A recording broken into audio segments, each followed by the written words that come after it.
Hello दोस्तों, mission achievers पे आपका स्वागत है। आज हम इस वीडियो में नंबर सिस्टम के सारे बेसिक कॉन्सेप्ट जैसे नेचुरल नंबर किसे कहते हैं, whole number, integer, prime number और डिविजिबिलिटी के रूल क्या है, ये सारे बेसिक कॉन्सेप्ट को आसान भाषा में समझने की पूरी कोशिश करेंगे। तो वीडियो में अंत तक जरूर बने रहें। तो लेट ना करते हुए चलिए स्टार्ट करते हैं। नंबर सिस्टम से आपको समझ में आ गया। और नंबर जो हम लोग काउंट के लिए इस्तेमाल करते हैं, गिनने के लिए इस्तेमाल करते हैं, नंबर सिस्टम वो सारे सम्मिलित रूप को नंबर सिस्टम करते हैं। रही था नेचुरल नंबर, प्राकृतिक संख्या किसे कहते हैं? एक से शुरू होकर 1, 2, 3, 4, 5 इन्फिनाइट अनंत तक जाने वाली जो भी संख्या जाती है वो सारे प्राकृतिक संख्या कहलाती है। सबसे छोटी प्राकृतिक संख्या क्या है? तो 1 है। एग्जाम में पूछ लेता है कि सबसे छोटी प्राकृतिक संख्या क्या है, तो 1 होगी। 2 होल नंबर्स, पूर्ण संख्या किसे कहते हैं? नेचुरल नंबर में जब जीरो को भी ऐड कर लिया जाता है तो उसे पूर्ण संख्या होल नंबर कहते हैं। अर्थात नेचुरल नंबर और होल नंबर से एक का अंतर है क्या? जीरो ऐड कर देंगे तो पूर्ण संख्या कहलाती है। अगर सबसे छोटी संख्या पूछा जाए एग्जाम में कि सबसे छोटी पूर्ण संख्या क्या है, तो पूर्ण संख्या है तो 0 होगा इसका आंसर। और नेचुरल नंबर पूछेगा तो 1 होगा। ये दो में अंतर याद है। एग्जाम में आपसे ये नहीं पूछेगा कि नेचुरल नंबर किसे कहते हैं। एग्जाम में ये पूछ लेता है कि सबसे छोटी प्राकृतिक संख्या क्या है, सबसे छोटी पूर्ण संख्या क्या है, या फिर सभी प्राकृतिक नेचुरल नंबर का योग क्या होगा, ये पूछता है। तो वो आगे भी डिस्कस करते हैं। इंटीजर्स अर्थात पूर्णांक किसे कहते हैं? माइनस अनंत से लेकर -3 है, -2, -4, -5 जितना अनंत तक गया होगा माइनस, वहां से लेकर 0 भी ऐड करके 1, 2, 3 अनंत तक, ये सारी संख्या इंटीजर्स कहलाती है। अर्थात इंटीजर्स क्या आता है? Negative number plus 0 plus positive number, ये सभी को मिला के ही पूर्णांक अर्थात इंटीजर कहते हैं। ये बेसिक कॉन्सेप्ट याद जरूर रखिए। अगर आपसे कैसे वेन डायग्राम बनाए तो कैसे आप बनाएंगे? देखिए, ये हो गया, ये पूरा क्या हो जाएगा? ये हो जाएगा इंटीजर, है ना। उसके अंदर आ जाएगा होल नंबर, ठीक है, ये हो जाएगा होल नंबर। और उसके अंदर ये आ जाएगा, ये हो जाएगा नेचुरल नंबर, ठीक है। अगर एग्जाम में कभी ऐसा पूछ लेते रीजनिंग में तो आप इसे याद रखें। ये आप कोई नहीं बताएगा जो मैं आपको समझा रहा हूँ, है ना। तो ये एग्जाम में अगर पूछे तो इस तरह से इसका वेन डायग्राम बनता है, ठीक है। प्राइम नंबर किसे कहते हैं? अभाज्य संख्या, वह संख्या जिसके केवल 2 फैक्टर होते हैं, एक से और वह स्वयं खुद से। जैसे 2, 3, 5, 7, 11, 13 वो खुद से कट रहा है 1 से और खुद अपनी संख्या से कटता है, उसे प्राइम संख्या मतलब अभाज्य मतलब किसी से नहीं कटे, जो 1 से कटे और खुद से कटे, उसे अभाज्य संख्या कहते हैं, मतलब प्राइम नंबर कहते हैं। आप दोनों लैंग्वेज याद रखें, हिंदी एंड इंग्लिश दोनों लैंग्वेज याद रखें। एग्जाम में हिंदी रहता है बट आप दोनों याद रखें, आपके लिए ज्यादा समझने में आसानी होगी। कंपोजिट नंबर जिसे भाज्य संख्या कहते हैं, जिसके 2 से अधिक फैक्टर हो, अर्थात प्राइम नंबर के जस्ट अपोजिट, जिसके 2 से अधिक फैक्टर हो उसे ही भाज्य संख्या या अर्थात कंपोजिट नंबर कहते हैं। जैसे 4, 6, 8, 9, 10। जैसे 4 क्या है? 1 से कटेगा, 2 से, 4 से, खुद से कटता है। 6 क्या है? 6 कटेगा 1 से, 2 से, 3 से, 6 मतलब 2 से अधिक फैक्टर इसके हैं, तो इसलिए वो कंपोजिट भाज्य संख्या कहते हैं। भाज्य मतलब क्या होता है? भाग जिसका जा सकता है उसे भाज्य संख्या कहते हैं।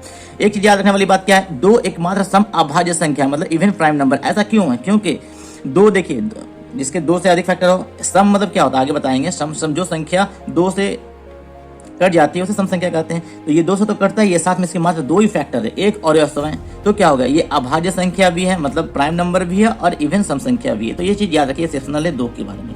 एक बारे में जान के जरूर रखें, एक ना तो अभाज्य संख्या है ना ही भाज्य संख्या है, ठीक है। ये 2 नोट आप जरूर याद रखें, या अगर कॉपी भी लेके बैठे हुए हैं तो इसे नोट जरूर कर लें। इवन जिस सम संख्या कहते हैं, 2 से पूरी तरह डिविजन जो भाग जाता हो उस संख्या को सम संख्या अर्थात इवन संख्या कहते हैं। ये 2, 4, 6, अब 2 देखिए क्या है? 2 से कट रहा है, ऐसे ओनली 2 ही फैक्टर है, 1 और ये 2, खुद और स्वयं 2 ही फैक्टर है। लेकिन 4 देखिए ये क्या है? 2 से भी कट रहा है, 1 है, 2 है और 4, 2 से अधिक फैक्टर, तो ये सम संख्या हो गया, ये प्राइम नंबर में नहीं है। तो इसीलिए इसको याद रखें, 2 एकमात्र ऐसी संख्या है जो सम और अभाज्य दोनों है, ठीक है। ऑड नंबर किसे कहते हैं? विषम संख्या। ऑड नंबर किसे कहते हैं?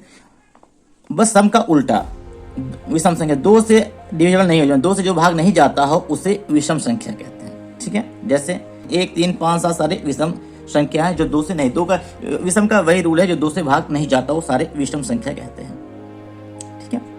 को प्राइम नंबर किसे कहते हैं? 2 संख्याओं का मासा 1 हो तो उसे को प्राइम नंबर कहते हैं। जैसे 8, 15 हो गया, 3, 10 हो गया, कुछ भी जिसका मासा 1 आएगा वो सारी संख्या को प्राइम नंबर कहलाती है, ठीक है। कभी एग्जाम पूछ लेता है इनमें से कौन को प्राइम नंबर है, तो आपको 2-4 ऑप्शंस रहेगा, उसमें आपको छांटना होता है। तो आपको इस तरह मासा निकाल के देखना पड़ेगा, जिसका मासा 1 आएगा वो को प्राइम नंबर कहलाएगा। फैक्टर है गुणनखंड, जो संख्या किसी संख्या को पूरी तरह से डिवाइड करे उसे और जितने फैक्टर उसे गुणनखंड कहते हैं, उसे फैक्टर कहते हैं। जैसे ना अब मैं पूछ दूं आपके 6 के कितने फैक्टर है? 6 के तो कितने फैक्टर होंगे? 6 के 1 होंगे, 2 होंगे, 3 होंगे और 6 खुद स्वयं अपना। तो कितने फैक्टर हो गए, 1 2 3 4, 4 फैक्टर हो गए इसके। तो उसी तरह इसी को गुणनखंड फैक्टर कहते हैं। ये आगे आने वाली वीडियो में मैं समझाऊंगा कैसे निकाला जाता है, सारी डिटेल्स मैं समझाऊंगा। अभी लास्ट है डिविजिबिलिटी रूल, भाग के लिए। 2 से भाग के नियम क्या है, जिस नंबर के लास्ट डिजिट 2 होगा, 2 4 6, 2 से कटने वाला होगा, वो सारी संख्या 2 से भाग जाएगी। 3 से कटने क्या नियम है, जितनी भी संख्या हो सारे का योग 3 से कटना चाहिए, उसे ही 3 से कटना चाहिए, और 3 का रूल है। जैसे समझ लीजिए 1 2 3 4 5, ये कोई नंबर है, 5 4 9 3 12 2 14 15, कितना है 15।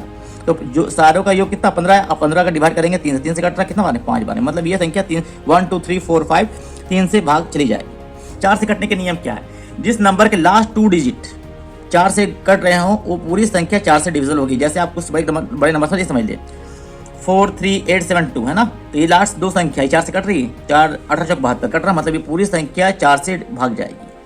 5 से कटने के नियम क्या है, जिस नंबर में लास्ट में 0 या 5 होगा वो संख्या 5 से भाग जाएगी। इसके लास्ट में क्या है 7 2 है, तो ये 5 से संख्या भाग नहीं जाएगी। ठीक है। 6 कटने के नियम है, जो 2 और 3 दोनों रूल को फॉलो करता है, वो भाग करने के नियम फॉलो करता है, वो 6 से भी कटेगा। जैसे क्या, लास्ट में 2 होना चाहिए और पूरा योग है 3 से डिविजल होना चाहिए। जैसे 7 2 9 8 17 3 20 4 24, ये क्या रहा है, योग 24 आ रहा है, 3 से भी कट रहा, लास्ट में 2 है, मतलब ये संख्या 6 से भाग पूरी तरह चली जाएगी। ठीक है। 8 का नियम क्या है, लास्ट 3 डिजिट, मतलब ये लास्ट का 3 डिजिट अगर आपका 8 से कट रहा है तो जितनी बड़ी भी संख्या 10 अंक की हो 8 अंक की हो, अगर लास्ट 3 डिजिट 3 से कट रहा हो तो पूरी संख्या वो 8 से कटेगी। जैसे 8 का 8 9 12, तो ये संख्या 8 से डिविजिबल होगी। ठीक है।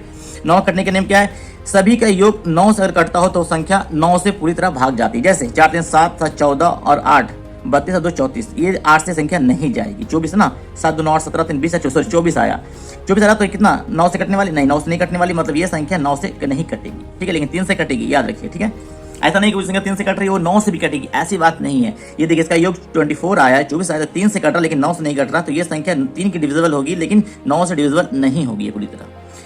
10 से भाग के क्या नियम है, लास्ट डिजिट 0 होना चाहिए, ये डिजिट है ना 0 होना चाहिए।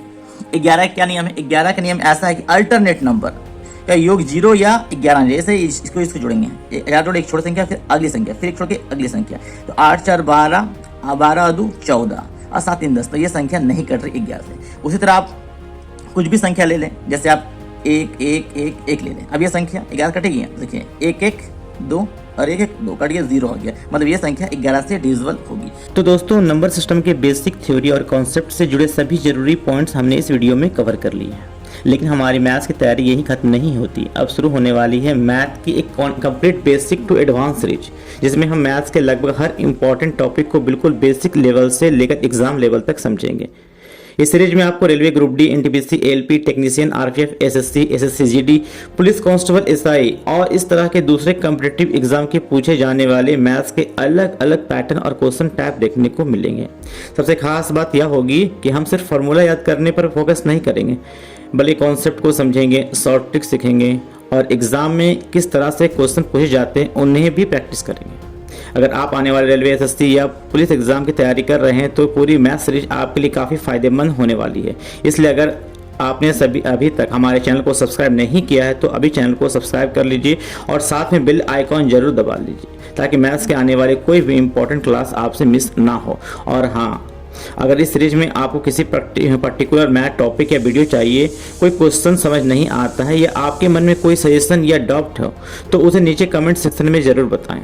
आपके कमेंट्स और सजेशन के आधार पर हम आने वाले वीडियो को और बेहतर बनाने की कोशिश करेंगे। तो दोस्तों, जुड़े रहिए हमारे साथ और मैथ को बेसिक से एडवांस तक स्टेप बाय स्टेप मजबूत कीजिए। वीडियो पसंद आया हो तो लाइक जरूर करें, चैनल को सब्सक्राइब करें और बेल आइकॉन दबाना बिल्कुल ना भूलें। तो मिलते हैं अगले वीडियो में एक नए मैथ्स टॉपिक और एक नए एग्जाम पैटर्न के साथ। तब तक पढ़ते रहिए, प्रैक्टिस करते रहिए और सिलेक्शन के लक्ष्य की तरफ बढ़ते रहिए। Thank you. जय हिंद।